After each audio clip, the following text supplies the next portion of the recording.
La grande salle d'Ironhold était une cathédrale d'ombre gelée. Les murs étaient drapés des lourdes fourrures de bêtes abattues et le sol était un miroir d'obsidienne noire polie. D'imposants brasiers de fer rugissaient d'un feu orange et violent. Ils projetaient de longues ombres vacillantes qui ressemblaient à des doigts tendus sur la pierre déchiquetée. Au centre de cette forteresse brutale se tenait Kedra Loren. C'était une femme élancée dans une robe de soie anthracite, ses cheveux sombres tressés serrés comme une couronne d'épines. Pour les cent métamorphes qui l'observaient depuis l'obscurité, elle était une erreur. Une Luna muette qui n'avait pas réussi à hurler. Puis, le roi Alpha Valen entra dans la lumière. C'était une montagne d'hommes marquée par les cicatrices de 1000 batailles. Mais ce soir-là, il amenait une étrangère enveloppée dans une fourrure de renard blanc, sa main posée sur un ventre arrondi par la grossesse. D'une voix pareille au grondement de la pierre, il brisa le lien sacré, rejetant sa femme comme un outil cassé. Mais le roi fit une erreur fatale. Alors que l'alliance en or heurtait le sol d'obsidienne avec un bruit de tonnerre, la cicatrice déchiquetée sur le cou de Kedra ne s'estompa pas. Elle se mit à fumer. Cette marque n'avait jamais été un don de protection. C'était le couvercle d'un sarcophage, la laisse d'un dieu. Soudain, une onde de choc d'énergie brute et primordiale jaillit d'elle. Les yeux de Kedra prirent une teinte violette, aveuglante et incandescente, tandis que les fondations mêmes du château se mirent à trembler. Elle n'était plus une louve. Elle était la source de pouvoir que le roi avait drainée comme un parasite pendant des années. Alors qu'elle s'avançait dans la nuit, sa silhouette commença à s'allonger. Elle devenait quelque chose de bien plus grand, quelque chose avec des ailes d'ombre et des écailles de lumière d'étoiles. L'ère des loups s'est terminée. La souveraine est revenue pour reconquérir le nord. La grande salle d'Ironhold était une caverne de pierre déchiquetée et de griefs anciens. Elle était éclairée par les langues oranges et vacillantes d'un feu de cheminée qui semblait chercher de l'air. Dehors, le vent hurlait à travers les pins noirs des terres du Nord. C'était un son semblable à celui de 1000 loups mourants. Mais à l'intérieur, le silence était bien plus mortel. C'était une chose épaisse, suffocante, lourde de l'odeur de fourrure mouillée, de bière éventée et de l'odeur métallique et piquante de l'anticipation collective. Kedra Loren se tenait au centre même de la salle. Le sol d'obsidienne polie reflétait son image. Une femme pâle et élancée dans une robe de soie anthracite, ses cheveux sombres, tressés serrés contre son crâne comme une couronne d'épines. Pour les 100 métamorphes qui l'observaient depuis l'ombre des piliers, elle était un fantôme, une erreur. La Luna muette qui n'avait pas réussi à se transformer, qui n'avait pas réussi à hurler, et le plus accablant, qui n'avait pas réussi à donner un héritier à la lignée Draxer. Elle sentait leurs yeux ramper sur sa peau comme des insectes, remplis d'une pitié qui ne se distinguait pas du dégoût. Puis, les lourdes portes de chêne s'ouvrirent en gémissant. L'odeur la frappa en premier. C'était une collision violente de bois de cèdre, d'ozone orageux et de la douceur écœurante et laiteuse d'une étrangère. Valen Draxor, le roi Alpha, entra dans la lumière. C'était d'une montagne d'hommes, sa poitrine marquée par les griffes de trolls des montagnes et de rois rivaux. Sa présence était si massive qu'elle semblait aspirer l'oxygène de la pièce. Mais ce soir-là, la grâce prédatrice de sa démarche était tempérée par une tendresse écœurante.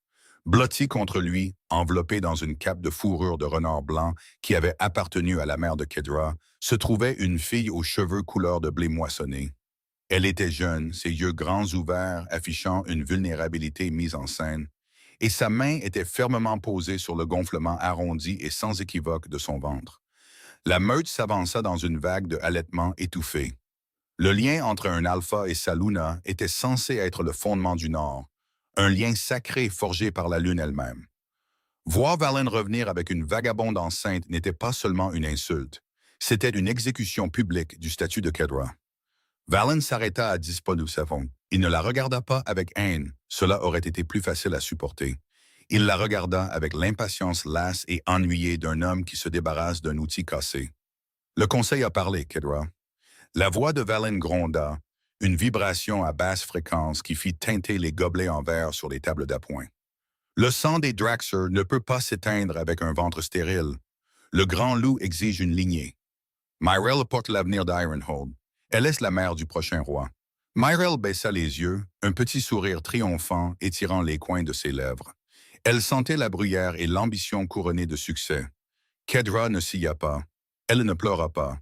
Elle regarda l'homme qu'elle avait soigné pendant 3 hivers de fièvre, l'homme dont elle avait adouci les angles vifs avec son propre sang et son silence, et elle ressentit une étrange et froide clarté. Pendant 5 ans, elle avait laissé sa marque d'alpha brûler sur sa clavicule, une marque brûlante qui semblait être un poids de plomb entraînant son âme vers la terre. Pendant 5 ans, elle avait réprimé le pouvoir ancien et hurlant dans sa moelle parce qu'elle croyait à son mensonge. Il lui avait dit qu'elle était faible et que seule sa protection l'empêchait de voler en éclats. « Tu l'as amenée dans notre maison », dit Kedra. Sa voix était basse, mais dans le vide soudain de la salle, elle porta jusqu'aux poutres les plus éloignées. Ce n'était pas la voix d'une victime. C'était le son de la glace se fissurant sur un lac profond et sombre. « J'ai amené une Luna à ma meute », répliqua Valen, sa mâchoire se crispant. Il était irrité par son manque de crise d'hystérie. Il voulait qu'elle le supplie. Il voulait qu'elle rampe pour qu'il puisse ressentir la miséricorde de lui accorder une petite maison en périphérie du territoire. « On prendra soin de toi, bien sûr, pour tes services.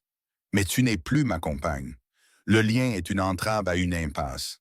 Je le brise ce soir. » Une inspiration collective siffla dans la pièce. Briser un lien même affaibli était un processus violent qui déchirait l'âme. Cela laissait généralement la partie rejetée folle ou morte. « Tu penses que tu brises une entrave ?» demanda Kedra. Elle fit un pas vers lui et pour la première fois en une décennie, Valen ressentit une lueur d'inquiétude sincère. Les ombres autour de ses pieds semblaient s'approfondir, s'étirant vers lui comme des doigts curieux. « Tu crois vraiment que ta force venait de toi seul, Valen ?»« Assez de tout ça, gronda Valen, ses yeux brillants d'un or dominant et prédateur. Il tendit la main, celle-ci tremblant d'une soudaine et inexpliquée montée d'adrénaline. « Donne-moi l'anneau, renonce au titre, et pars avant que la meute ne réalise à quel point tu as toujours été insignifiante. » Kedra regarda la lourde bague en or à son doigt. Elle était gravée du sceau d'un loup hargneux, la marque de la prétendue suprématie des Draxer. Lentement, avec une grâce qui semblait prédatrice, elle retira la bague. Le son de l'or heurtant la table d'obsidienne fut comme un coup de tonnerre, un fracas métallique. « Merci », murmura-t-elle. Valen fronça les sourcils, sa tête s'inclinant comme un chien perplexe. « Merci? Tu as tout perdu, Kedra. Tu n'as pas de meute, pas de protection, pas de loup.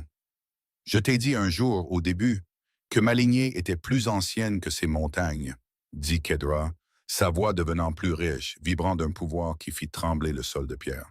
« Tu as ri. Tu as appelé ça une histoire pour s'endormir pour une fille sans loup. Tu pensais que ta marque était un cadeau de statue. Tu n'as jamais réalisé que c'était un sceau, le couvercle d'un sarcophage. » Elle tendit la main et déchira le col de sa robe. Là, sur la peau pâle de son cou, se trouvait sa marque d'accouplement, une cicatrice laide et déchiquetée en forme de croc de loup. Sous les yeux de tous, la cicatrice ne s'estompa pas seulement. Elle se mit à fumer.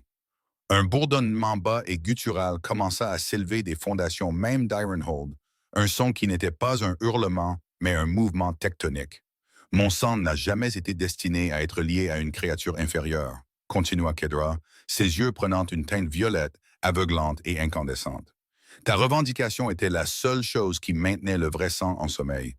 Tu n'étais pas mon protecteur, Valen.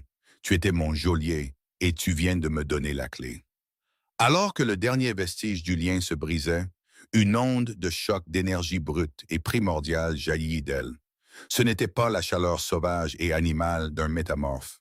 C'était quelque chose de plus froid, de plus ancien et d'infiniment plus vaste. Valen recula comme s'il avait été frappé par un coup physique. Il lâcha Myrelle, qui tomba à genoux avec un cri de terreur. Le roi Alpha haleta, ses mains se portant à sa poitrine. Il le sentit instantanément, le drainage, le vide pur et terrifiant de pouvoir. Pendant des années, il avait été salué comme l'alpha le plus fort depuis 3 générations, sa force légendaire, son endurance infinie. Il réalisa trop tard qu'il avait été un parasite. Il n'avait pas été puissant parce qu'il était le roi Alpha. Il avait été puissant parce qu'il était lié à elle. Elle était de la source. Elle était de la batterie. Il avait bu à un soleil et s'était appelé le feu. « Kedra, qu'as-tu fait ?» siffla-t-il, ses muscles se transformant soudain en eau. Son loup, la grande bête noire qui vivait dans son âme, poussa un gémissement pathétique et plaintif et se retira dans les coins les plus sombres de son esprit, terrifié par la présence qui se tenait devant eux. Kedra ne répondit pas. Elle n'en avait pas besoin. La lumière violette dans ses yeux s'estompait pour devenir un noir abyssal profond. Elle regarda autour de la salle et les guerriers endurcis qui s'étaient moqués d'elle quelques minutes auparavant reculèrent, renversant des bancs et trébuchant sur leurs propres pieds pour s'éloigner d'elle. Elle se dirigea vers les grandes portes. Chaque pas qu'elle faisait semblait saper la chaleur de la pièce. Le feu de la cheminée devint bleu et mourut. Le givre commença à grimper sur les tapisseries, emprisonnant l'histoire de la lignée Draxler dans la glace. Elle atteignit le seuil et s'arrêta, regardant par-dessus son épaule. Valen était maintenant à genoux, la sueur coulant sur son visage, sa peau prenant une teinte grise, maladive et translucide. Sa couronne, le lourd cercle de fer de ses ancêtres, glissa de son front et tomba sur le sol avec un bruit inutile. « Profite de ton héritier, Valen, dit-elle, sa voix résonnant comme si elle venait de très loin. J'espère que le garçon sera fort, car au moment où il naîtra, il ne restera plus de royaume à hériter. Tu n'as pas seulement rejeté une femme, tu as rejeté le pouls du Nord. » Elle sortit dans sa nuit. Au moment où ses pieds touchèrent la terre enneigée à l'extérieur des portes, la forêt devint silencieuse. Le vent s'arrêta. Les hiboux cessèrent leurs appels. Et puis, des profondeurs des bois interdits, un son s'éleva qui n'avait pas été entendu depuis un millénaire. C'était un rugissement qui secoua les étoiles, un son de pierre broyant la pierre, de la terre elle-même se réveillant. À l'intérieur de la salle, Valen poussa un cri étranglé alors que sa vision commençait à défaillir. Il tendit la main vers l'obscurité, vers la femme qui n'était plus là, réalisant avec une horreur écrasante qu'il n'avait pas seulement perdu sa compagne, il avait perdu son Dieu. Dehors, à l'ombre des pins, Kedra Lawrence sentit ses os commencer à s'allonger, non pas pour prendre la forme d'un loup, mais pour devenir quelque chose de bien plus grand, quelque chose avec des ailes d'ombre et des griffes de lumière d'étoiles. La file sans loup avait disparu et la souveraineté du sang avait commencé. Le froid des bois interdits n'était pas le gel mordant des sommets des montagnes, mais un froid lourd et ancien qui s'infiltrait dans la moelle comme un souvenir oublié. Alors que Kedra s'enfonçait plus profondément dans les fourrés sans lumière, le monde derrière elle, les murs de pierre d'Ironhold, les torches vacillantes, l'odeur de sa propre trahison, tout cela se fondit dans une distance floue et insignifiante. À chaque pas, le poids fantôme de la marque de l'alpha continuait de se dissoudre, et avec lui, les limites artificielles de sa forme physique commençaient à s'estomper. Elle ne trébucha pas, elle ne frissonna pas. Ses pieds nus touchaient de la terre gelée, et la terre semblait s'élever pour la rencontrer, pulsant d'une chaleur souterraine rythmique que seule elle pouvait entendre. Dans la grande salle qu'elle avait laissée derrière elle, l'atmosphère était passée du triomphe à un cauchemar éveillé. Valen Draxor restait à genoux, ses doigts griffant la table d'obsidienne, comme pour tenter d'ancrer son âme au monde physique. La transition était atroce. Pendant des années, il s'était senti invincible, un dieu parmi les loups, ses sens assez aiguisés pour entendre un battement de cœur à 1 kilomètre de distance et sa force capable de briser la colonne vertébrale d'un ours des forêts. Maintenant, il avait l'impression que son sang même se diluait en eau. Valen. La voix de Myrelle était une aiguille stridente et perçante dans le silence soudain. Elle tendit la main pour toucher son épaule, ses cheveux dorés en désordre. Mais alors que ses doigts effleuraient en sa peau, il laissa échapper un grognement guttural, non pas de domination, mais de douleur brute et pure. « Ne me touche pas, siffla-t-il, sa voix se brisant. Il regarda ses mains. Les tremblaient, les veines prenant une teinte violette, maladive et contusionnée. Il pouvait sentir son loup intérieur, la fierté de la lignée Draxor, se recroqueviller en une boule terrifiée dans un coin de son esprit. La bête était silencieuse, son instinct prédateur remplacé par une peur primale qu'elle ne pouvait nommer. Les anciens de la meute s'approchèrent prudemment, les yeux écarquillés d'un mélange de terreur et de cupidité opportuniste. « Mon roi », murmura l'ancienne Arlon, sa voix tremblante. « Les frontières, les marques olfactives, elles s'estompent. Les guerriers au périmètre rapportent qu'ils ne peuvent plus sentir votre commandement. Le lien, il se dissout. Valen essaya de se lever, son souffle sortant en halètement court et saccadé. « C'est elle qui a fait ça », cracha-t-il, bien que les mots manquèrent de leur venin habituel. « La sorcière, elle a maudit le lien en le brisant. » « Non, » dit Arlen, sa voix tombant dans une réalisation terrifiante. « Elle ne l'a pas maudit. Elle était ce lien. Tu n'as pas seulement rejeté une compagne, Valen, tu as sectionné le conduit. Ironhold a été construit sur les lignes de force du sang ancien et tu viens de laisser la gardienne franchir la porte. » Dehors, la forêt changeait pour Kedra. Les arbres, anciennes sentinelles de chênes noirs et de bouleaux argentés, semblaient se pencher vers elle à son passage. Leurs branches effleuraient de ses cheveux comme les doigts de parents perdus depuis longtemps. Elle sentit une étrange et enivrante expansion dans sa poitrine. Pendant 25 ans, on lui avait dit qu'elle était sans loup, un défaut de la nature, une observatrice silencieuse dans un monde de crocs et de griffes. Maintenant, elle réalisait qu'elle n'avait jamais été sans loup. Elle avait été trop grande pour être contenue dans une peau de loup. Elle atteignit une clairière où la lumière de la lune tombait en une colonne solide et argentée. Au centre se trouvait un cercle de menhirs, poli par des éons de pluie et de rituels oubliés. Lorsqu'elle entra dans le cercle, les runes sur son cou s'embrasèrent d'une intensité violette et aveuglante. La douleur était exquise, une chaleur brûlante qui dépouillait les derniers vestiges de Kedra Lauren, l'épouse soumise. Elle s'effondra à genoux, ses mains s'enfonçant dans le sol mou et limoneux. « Je suis là », murmura-t-elle, sa voix n'étant plus humaine. Elle portait la résonance du vent et les profondeurs de la terre. « Je ne suis plus l'ombre. » La transformation ne commença pas par un craquement d'os, mais par une dissolution de lumière. Sa peau ne se déchira pas. Elle scintilla, se transformant en une substance qui ressemblait à de la nuit liquide infusée de lumière d'étoiles. Sa taille augmenta, ses membres s'allongeant en lignes élégantes et puissantes. Elle ne développa pas de fourrure. Elle développa une carapace d'écailles d'obsidienne iridescente, plus douce que la soie, mais plus dure que le diamant. Et de ses épaules, de grandes ailes d'ombre se déployèrent, s'étendant assez largement pour éclipser la lune elle-même. Elle n'était pas une métamorphe. Elle était une primordiale, le modèle original à partir duquel les loups inférieurs avaient été grossièrement façonnés. De retour au château, les conséquences de son éveil se manifestaient dans le chaos. La grande salle devenait de plus en plus froide à chaque minute. Les imposants brasiers de fer, qui avaient brûlé pendant des siècles sans faillir, vacillèrent et moururent. Sans la présence calme et stabilisatrice de Kedra, les énergies volatiles d'une centaine d'alpha et de bêta commencèrent à s'affronter. Des bagarres éclatèrent de pour rien, un verre renversé, un regard mal interprété. La hiérarchie, autrefois absolue sous la pointe de fer de Valen, se désintégrait en une émeute primale. Valen observait depuis l'estrade, sa vision se brouillant. Il vit Myrelle recroquevillée près du foyer, son odeur de fertilité sentant maintenant la pourriture et le désespoir. Il réalisa avec une secousse d'horreur qu'il ne sentait plus l'enfant dans son ventre.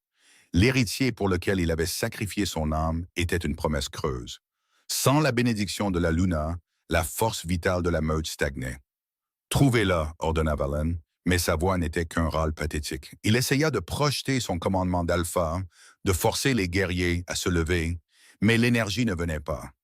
C'était comme essayer de puiser de l'eau dans un puits desséché. « Trouvez-la et ramenez-la. Traînez-la s'il le faut. »« Ramenez quoi, Valen ?» demanda Harlan, se tenant droit tandis que son roi s'affaissait. « Tu as renvoyé une femme. Tu ne trouveras pas de femme là-dehors ce soir. Tu trouveras la raison pour laquelle nos ancêtres vivaient dans des grottes et priaient les ténèbres. » Dans la forêt, la souveraine nouvellement éveillée leva la tête. Ses yeux étaient deux soleils jumeaux de feu violet. Elle pouvait sentir chaque battement de cœur dans la vallée, chaque lapin frissonnant, chaque garde terrifiée sur les remparts d'Ironhold. Mais par-dessus tout, elle sentait le lien, le mince cordon effiloché qui la reliait encore à l'homme qui l'avait rejeté. Ce n'était plus un lien d'amour ou même un lien de devoir. C'était une dette. Elle émit un son, pas un hurlement, mais une vibration à basse fréquence qui vrombissait à travers les plaques tectoniques du Nord. Dans le château, les fenêtres volèrent en éclats. Dans les écuries, les chevaux devinrent fous de peur. Même les loups dans les chenils cessèrent leurs aboiements et plaquèrent leur ventre contre la pierre, la queue rentrée en soumission absolue et instinctive. Kedra se tenait sur ses nouveaux membres puissants. La robe de soie avait disparu, remplacée par l'armure scintillante de sa vraie forme.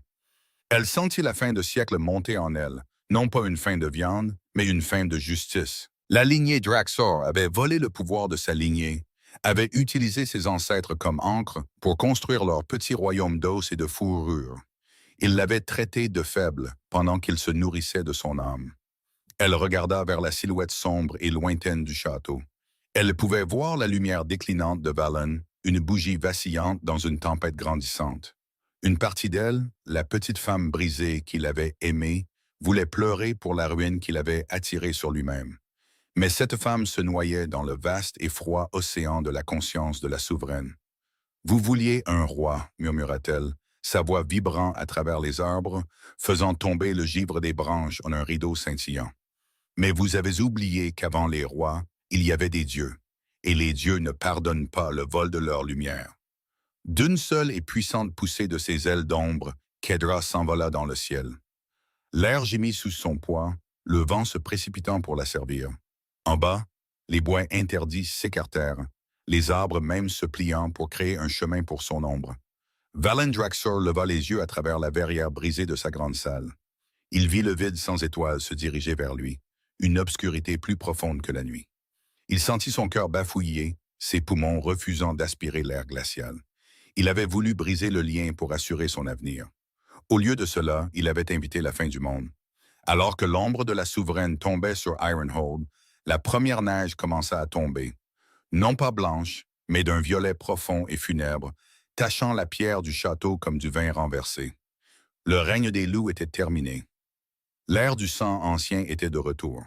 Les ruines du sanctuaire d'Ethelgard reposaient comme une couronne brisée sur la plus haute crête des bois interdits. C'était un endroit où l'air se raréfiait et avait un goût de cuivre ancien et d'ozone. Pendant 1000 ans, les Alpha Draxor avaient interdit à leur espèce de fouler ce sol, le qualifiant de lieu d'esprit maudit et de folie métamorphe. Alors que l'ombre de Kedra balayait la pierre blanche et déchiquetée des arches brisées, elle comprit pourquoi. Ce n'était pas un lieu de folie, c'était un lieu de mémoire. Et pour une lignée d'usurpateurs, la mémoire était l'arme la plus dangereuse de toutes. Elle atterrit au centre de la rotonde sans toit, sa forme massive et iridescente scintillant sous la lumière des étoiles frappant ses écailles. L'impact de son poids fissura le marbre couvert de givre, envoyant une baisse vibration à travers la terre qui sonnait comme une cloche longtemps enterrée qu'on aurait frappée. Lentement, l'étendue terrifiante de ses ailes d'ombre se replia contre son dos, et le minuit liquide de sa peau commença à se retirer, se rétractant vers l'intérieur avec une chaleur rythmique et brûlante. La transition vers une forme humaine n'était plus une lutte de futilité sans loup. C'était une condensation consciente de pouvoir. Quand elle se tint complètement droite, elle était nue dans le vent glacial, mais elle sentait un fourneau d'énergie violette rayonner de sa moelle. Sa peau n'était plus le blanc pâle et maladif d'une luna recluse. Elle brillait d'un lustre faible et translucide, et les runes sur son cou s'étaient étendues, traçant d'élégantes vignes argentées et lumineuses le long de sa colonne vertébrale et sur ses clavicules. Elle inspira, et pour la première fois de sa vie, ses poumons ne se sentirent pas contractés par l'odeur lourde et oppressante de la meute de Valen. « Je me souviens, » murmura-t-elle. Les mots déclenchèrent une réaction. Les pierres autour d'elle se mirent à bourdonner. Des fissures dans le marbre. Une vapeur faible et éthérée s'éleva. Les échos persistants des souveraines qui l'avaient précédée. Ce n'étaient pas des fantômes. C'étaient des empreintes d'une lignée qui ne se transformait pas en bête, mais les transcendait. Kedra se dirigea vers un autel affaissé à l'autre bout de la rotonde, ses pieds nus laissant des empreintes fumantes dans la neige. Sur la face de l'autel se trouvait une sculpture d'une femme drapée d'étoiles, tenant un loup par la gorge, non pas par méchanceté, mais en guise de correction. C'était la vérité que les Draxor avaient enterrée. Les grands loups n'étaient pas les maîtres du Nord. Ils étaient les gardiens, les chiens de chasse des souverains. Des siècles auparavant, le premier Draxor s'était retourné contre sa maîtresse, utilisant un rituel sombre et contraignant pour lier son pouvoir à sa lignée, transformant la source de vie en une batterie pour sa propre conquête. Ils avaient épousé les filles du sang ancien, non par amour ou par destin, mais pour garder la laisse bien serrée. Kedra posa sa paume sur la pierre froide. une décharge d'électricité traversa son bras et un flot d'images assaillit son esprit. Sa mère s'éteignant dans une chambre sombre, tandis que le père de Valen regardait avec des yeux avides. Sa grand-mère, perdue dans les bois lorsqu'elle commença à montrer des signes du feu violet. Chaque femme faible de sa lignée avait été une prisonnière dont l'âme même était siphonnée pour maintenir les Alpha Draxer plus grands que nature. Plus jamais, gronda Kedra. Alors qu'elle parlait, le sol sous le sanctuaire gémit.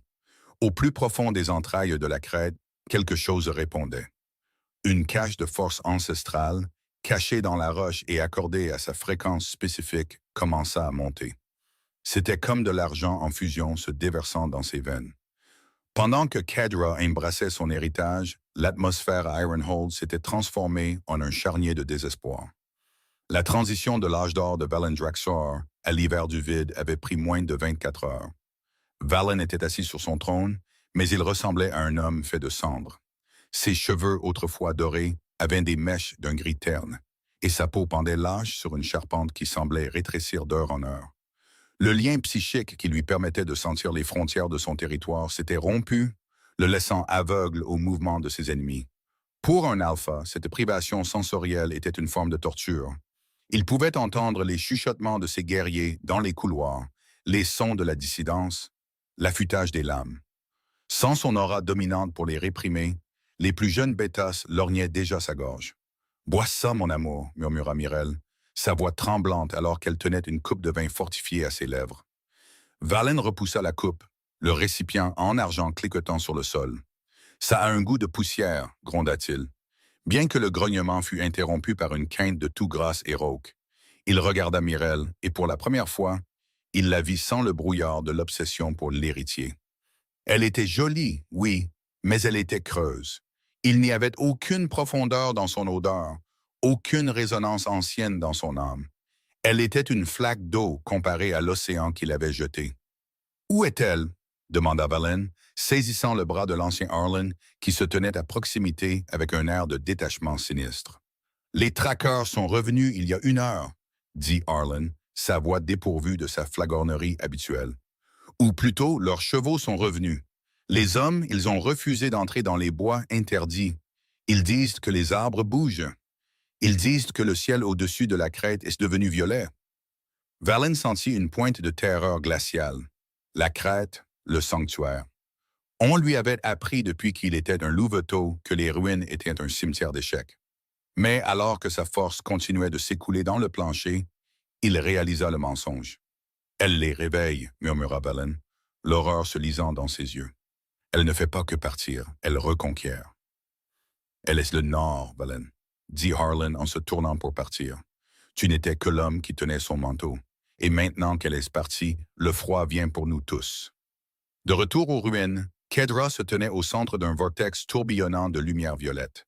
La file sans loup qui avait passé 5 ans à s'excuser de son existence avait disparu, consumée dans le creuset de son propre éveil. Elle tendit la main en l'air et les ombres se solidifièrent dans sa paume, formant un bâton de matière sombre et vitreuse qui pulsait au rythme d'un cœur propre. Elle pouvait sentir le désespoir qui émanait d'Ironhold, un pouls frénétique et mourant. Elle pouvait sentir la peur de Valen, vive et âcre. 1 mois plus tôt, cette peur lui aurait brisé le cœur. Maintenant, cela ressemblait à un bruit lointain et sans importance. Soudain, un son rompit le silence de la crête. Ce n'était pas le vent. C'était le bruit rythmé de lourdes bottes sur la pierre. Kedra ne se retourna pas. Elle n'en avait pas besoin. Ses nouveaux sens cartographiaient l'intrus avec une précision parfaite. Un métamorphe loup massif et balafré, l'un des gardes de fer d'élite de Valen. C'était un homme qui s'était autrefois moqué d'elle parce qu'elle était incapable de porter un lourd seau d'eau. « Luna !» cracha le garde, sa main planant au-dessus de la poignée de son épée. Il tremblait, bien qu'il essayât de le cacher par la bravade. « Le roi exige votre retour. Vous avez eu votre crise de colère. Maintenant, revenez et réparez ce que vous avez cassé ou je vous ramènerai par les cheveux. » Kedra se retourna enfin. Le garde se figea. Il s'était attendu à une femme en pleurs. Il trouva une déesse des abysses. La lumière violette dans ses yeux était si intense qu'elle projetait de longues ombres déformées sur les ruines.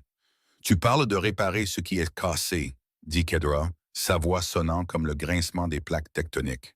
Mais tu ne réalises pas que les fondations ont été construites sur un crime. Le garde rugit, le son étant une tentative désespérée de rassembler son propre courage, et se transforma en plein saut. Un loup gris massif aux yeux jaunes d'une agression empruntée se jeta sur elle. Kedra ne bougea pas. Elle ne leva même pas son bâton. Elle expira simplement. Une vague de gravité pure et écrasante frappa le loup.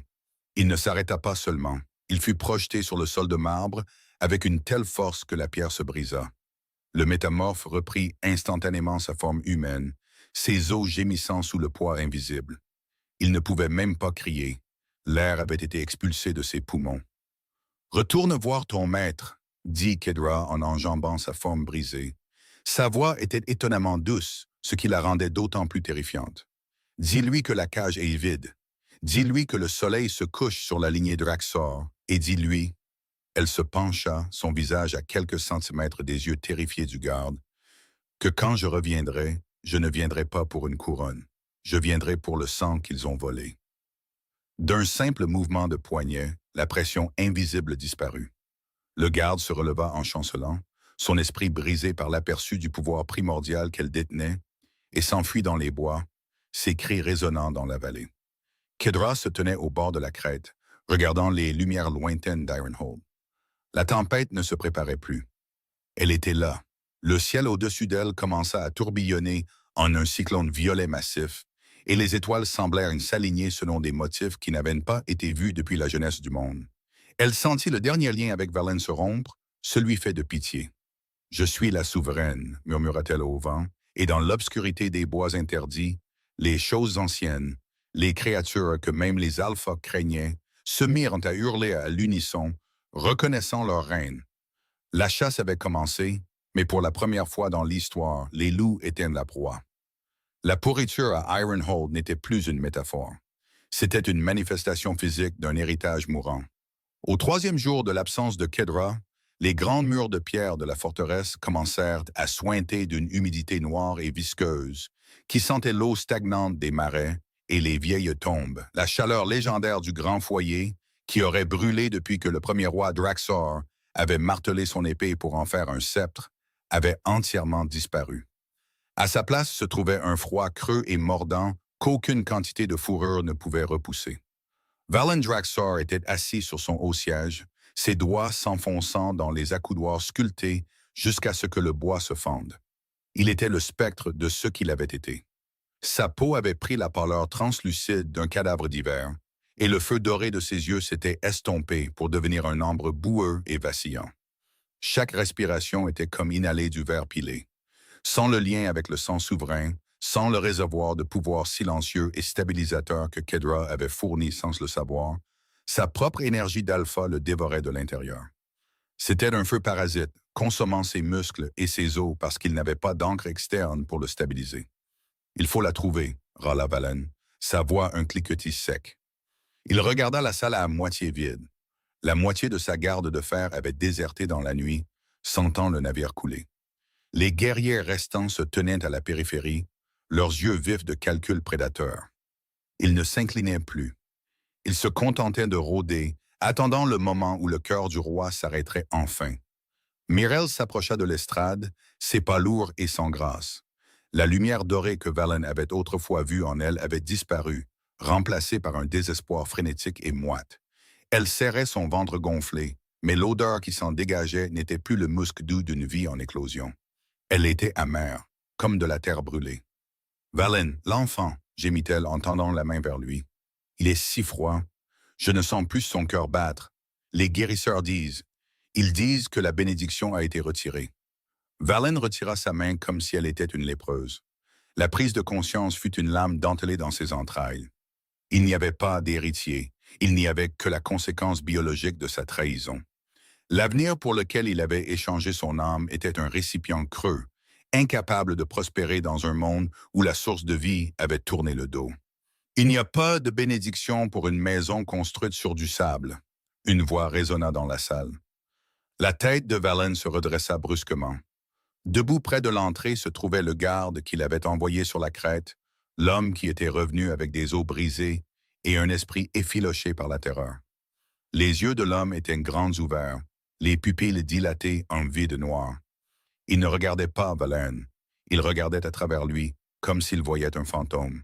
« Elle arrive », murmura le garde, puis il se mit à rire, un son aigu et mince qui courait sur le plafond comme des rats. « La souveraine n'est pas un loup, Valen. Elle laisse la lune. Elle laisse la marée, et nous ne sommes que des chiens aboyant à l'océan. » Valen se leva, les jambes tremblantes. « Je suis le roi. Je l'ai revendiqué. Je l'ai marqué. » « Tu as mis une étoile en cage et tu as appelé ça une lampe, » répliqua le garde, sa voix tombant soudainement dans un registre résonnant et terrifiant qui n'était pas le sien. C'était une projection, un écho psychique du pouvoir vibrant des bois interdits.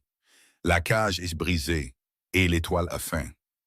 Le garde s'effondra, son corps devenant flasque alors que l'énergie utilisée pour délivrer le message le quittait. À cet instant, Valen ressentit une vague de ruine pure et sans mélange. Il réalisa que toute sa vie, ses conquêtes, sa domination, son droit de régner, tout cela avait été un mensonge soigneusement orchestré. Il avait été un parasite, une tique se gorgeant de l'ichor divin d'une femme qu'il avait traitée comme un marchepied. Il se souvint des années de son service silencieux, de la façon dont elle avait recousu ses blessures de main sûre pendant qu'il regardait au-delà d'elle, vers des femmes plus vibrantes. Il se souvint de la façon dont elle avait équilibré les humeurs de la meute, empêchant les alphas de s'entre-déchirer par sa simple présence dans la pièce. Il avait pensé que son silence était une faiblesse. Il réalisait maintenant que c'était la seule chose qui empêchait le monde de crier. Poussé par une impulsion maniaque et mourante, Valen descendit de l'estrade en trébuchant. Il bouscula Myrelle, ignora les appels de ses quelques conseillers restants et se dirigea en titubant vers les écuries. Il devait la voir. Il devait supplier, ou se battre, ou mourir. Tout était mieux que cette lente et froide évaporation de son être. Le trajet vers les bois interdits fut un voyage à travers un paysage qui avait oublié le soleil. Le ciel était un vortex meurtri et tourbillonnant de violet et de charbon. Les arbres même semblaient avoir tourné le dos à la route, leurs racines se tordant sur le chemin comme des pièges. Le cheval de Valen, un énorme étalon de guerre qui avait chargé dans une centaine de batailles, écuma et s'effondra au bord de la crête, son cœur éclatant sous la simple pression de l'aura de la souveraine. Valen rampa le reste du chemin. Il atteignit le sanctuaire d'Ethelgard alors que la lune atteignait son zénith. Les ruines n'étaient plus blanches, elles étaient baignées d'une lueur terrifiante et iridescente qui semblait émaner de la pierre elle-même. Et là, au centre de la rotonde, se tenait la femme qui avait été son épouse. Ce n'était pas la Kedra dont il se souvenait. Elle était plus grande, sa silhouette drapée dans une robe tissée d'ombre et de lumière d'étoiles qui bougeait comme si elle était vivante. Ses cheveux étaient une rivière d'obsidienne, et ses yeux, ils n'étaient plus humains.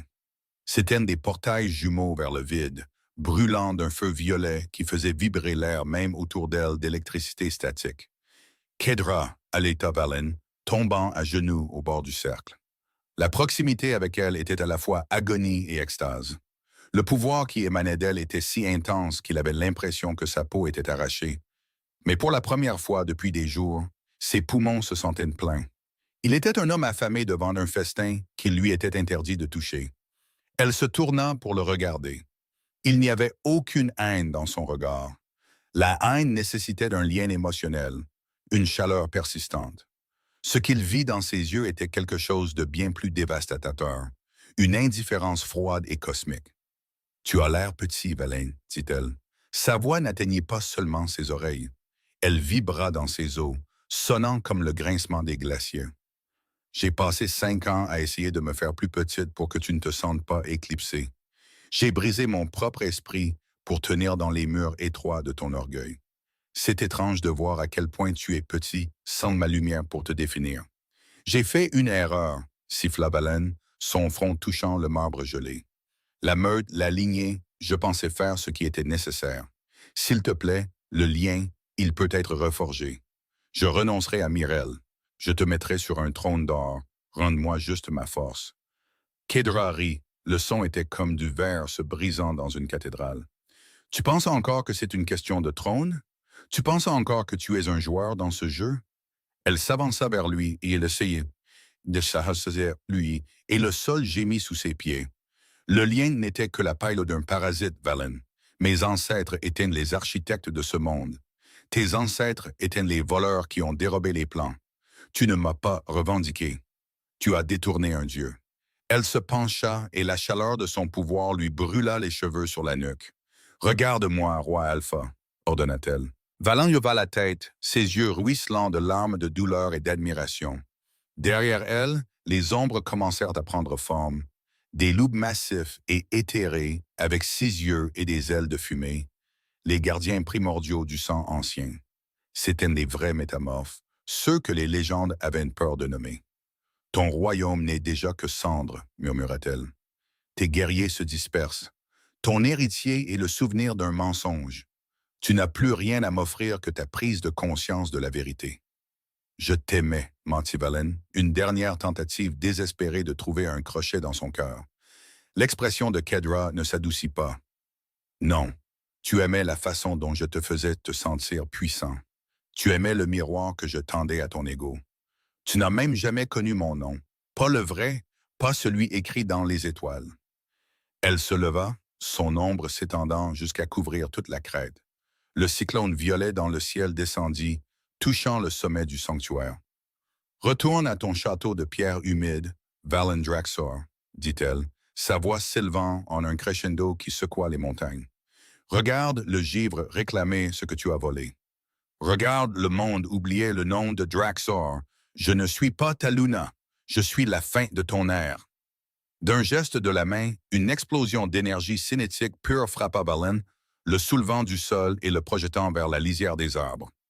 Il roula dans la neige et les épines, son corps se brisant, son esprit se fracturant. Alors qu'il gisait brisé dans la terre, il leva les yeux une dernière fois.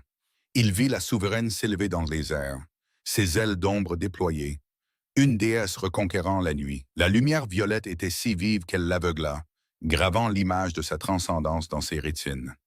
Il était un alpha sans meurtre, un roi sans couronne, un homme qui avait échangé un soleil contre une bougie et qui était maintenant laissé à geler dans le noir. Très haut, le premier hurlement de la vraie chasse commença, un son qui signalait non pas la protection des frontières, mais le début de la purge. Le sang ancien ne chuchotait plus. Il rugissait, et le Nord écoutait enfin. La descente de la souveraine depuis la crête d'Ethelberg ne fut pas un voyage. Ce fut un changement atmosphérique. Alors que Kedra se déplaçait dans le ciel, drapé dans les soies changeantes de l'aurore et le charbon de l'abîme, les lois mêmes du Nord se reconfiguraient à sa volonté. En dessous d'elle, les bois interdits ne s'écartaient pas seulement, ils s'inclinaient. Des chênes anciens qui se dressaient depuis d'un millénaire inclinèrent leurs cimes, leurs branches frissonnant d'un cliquetis rythmique et percussif qui sonnait comme un millier de tambours de bois accueillant une reine. L'odeur de son passage était un ozone propre et vif, l'odeur d'un monde purifié par une tempête.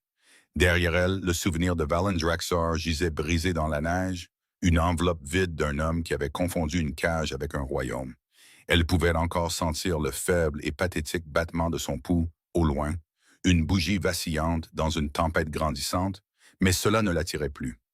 La douleur fantôme du lien d'accouplement avait été remplacée par une vaste et fraîche intériorité, une cathédrale de pouvoir là où il y avait eu autrefois une cellule de prison. Alors qu'elle franchissait la dernière crête surplombant la vallée d'Ironhold, le spectacle qui s'offrit à elle fut celui d'une ruine absolue. La forteresse, autrefois la fierté du monde des métamorphes, ressemblait à une dent pourrie dans la mâchoire des montagnes. L'humidité noire sointant de ses pierres s'était gelée en stalactites d'obsidienne déchiquetée qui pendaient comme des crocs au rempart. Les grandes portes, renforcées de fer et de sorts ancestraux, pendaient mollement sur leurs gonds. Le bois était déformé et éclaté par le simple retrait de la grâce stabilisatrice de la souveraine. Personne ne vint la défier alors qu'elle descendait. Les sentinelles avaient depuis longtemps fui ou étaient tombés dans une stupeur catatonique, leurs esprits de loups écrasés par l'arrivée d'un prédateur qu'ils ne pouvaient même pas catégoriser. Kedra atterrit dans la cour extérieure, ses pieds touchant la neige fondue et tachée de violet, avec un poids qui fit gémir les dalles.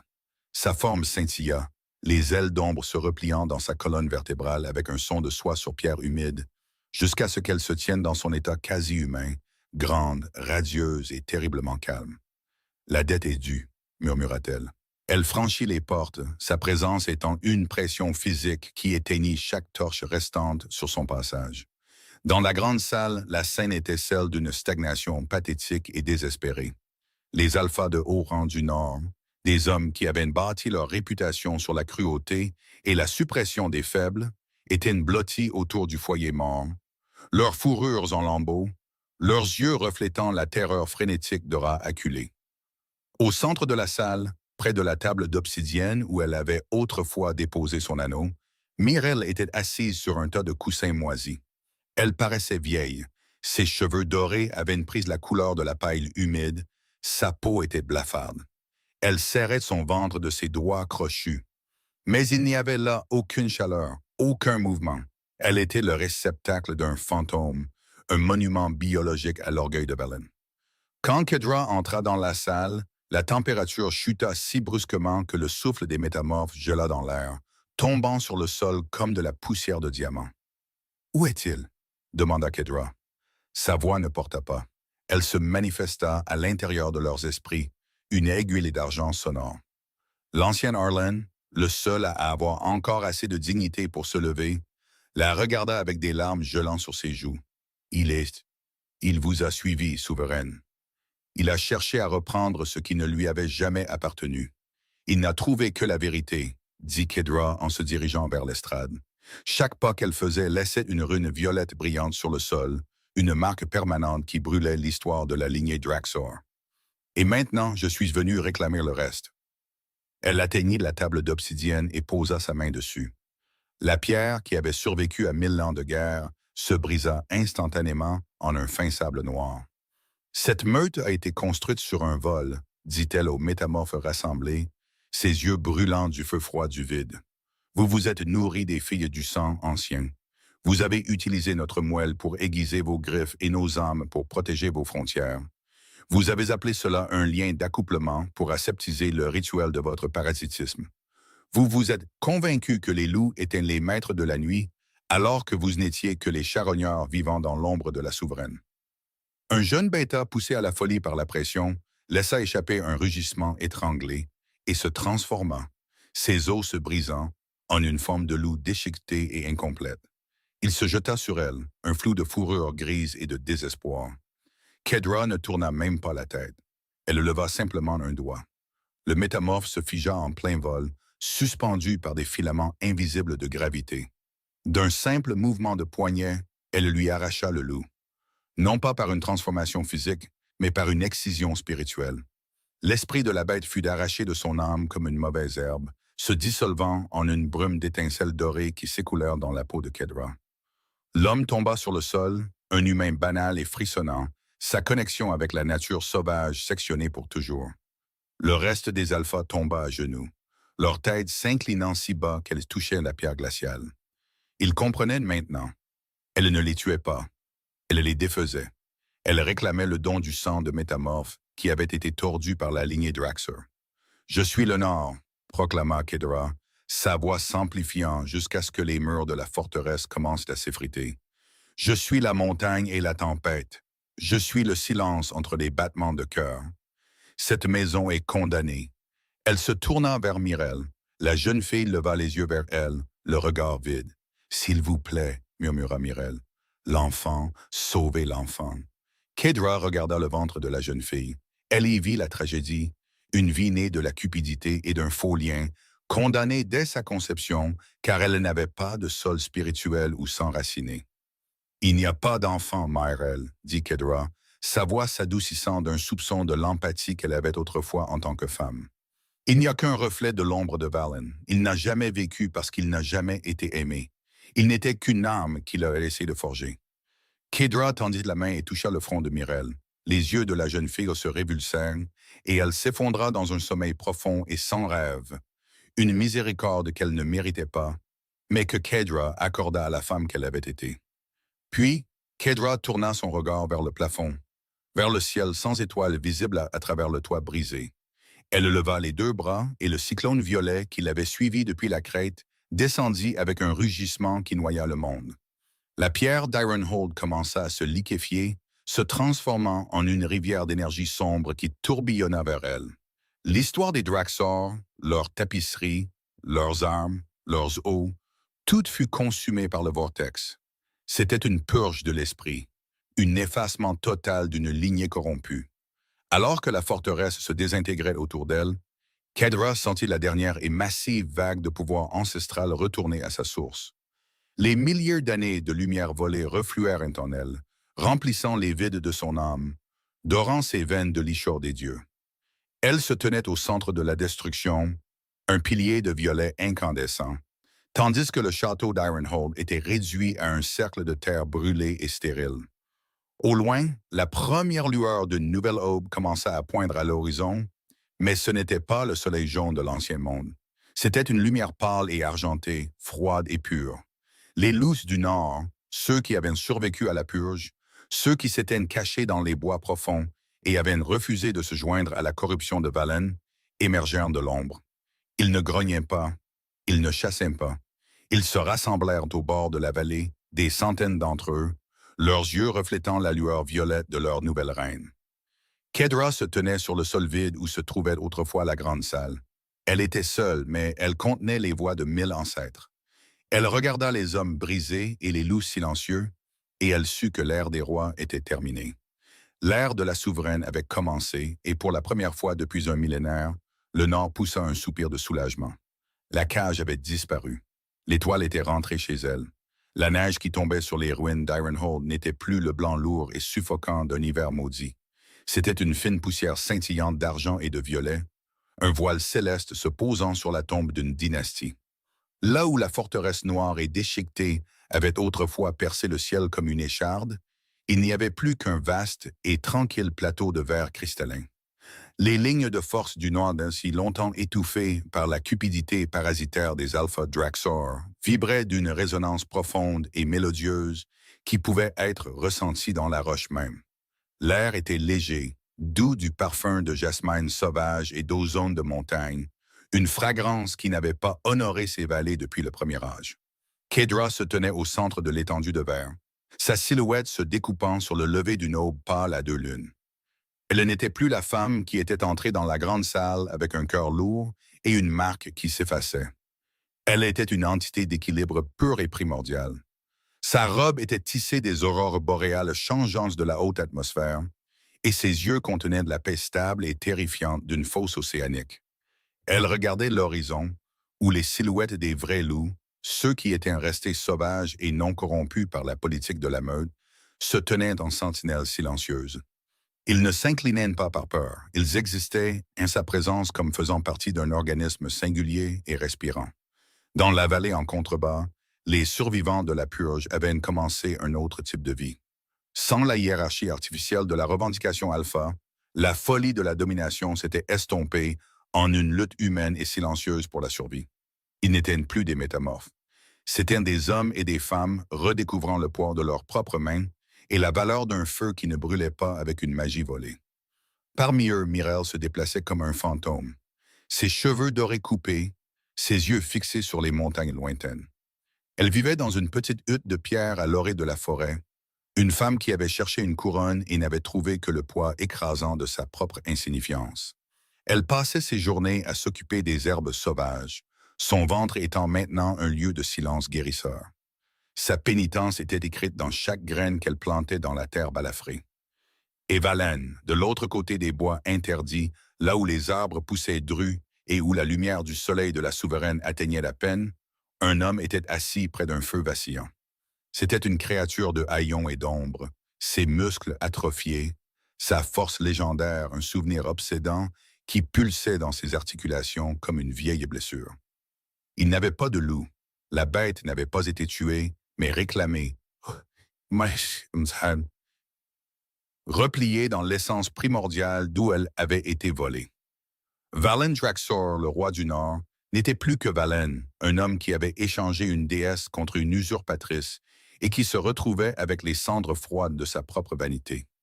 Il leva les yeux vers le ciel, regardant les rubans de lumière violet danser à travers les étoiles. Il ne ressentait aucune haine, car la haine nécessitait un sens de soi qui avait été consumé dans la rotonde.